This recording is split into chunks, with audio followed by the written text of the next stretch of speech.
Community representative and a human rights commissioner. I think what I have to say today, I think everyone in the state of Michigan needs to hear.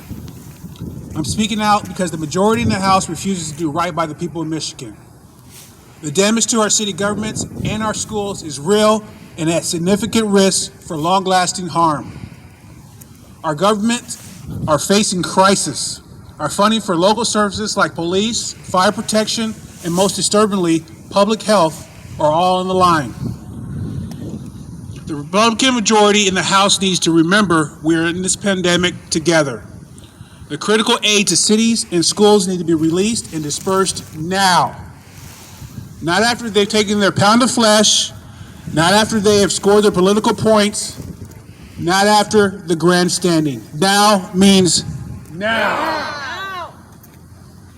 Cities are laying off staff, and they had to cut hours for the people who need the most. This couldn't come at a worse time. We need all hands on deck to fight this virus. And let's look at our schools. Children and their parents have suffered due to those school closures, which was necessary to keep people safe, even though it's been very painful.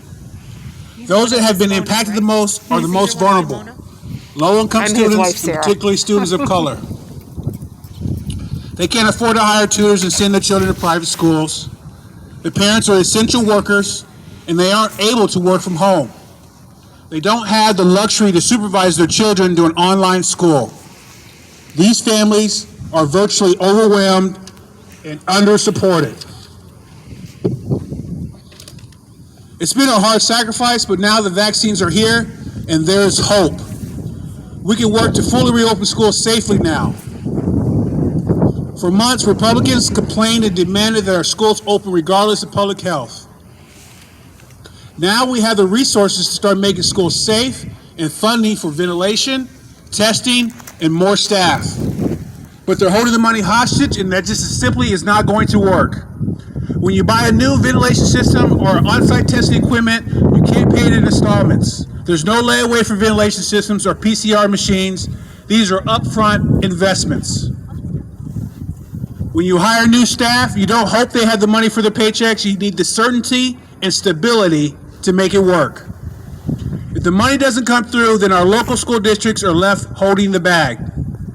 Finally, I want to speak to perhaps the most egregious aspect of this. Additional food stamps or SNAP benefits for poor children are being held up.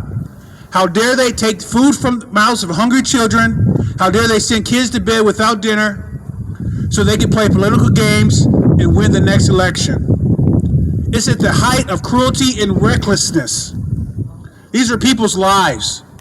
And it's the low-income people, vulnerable people, communities of color who have been hit hardest by this pandemic who will pay the price.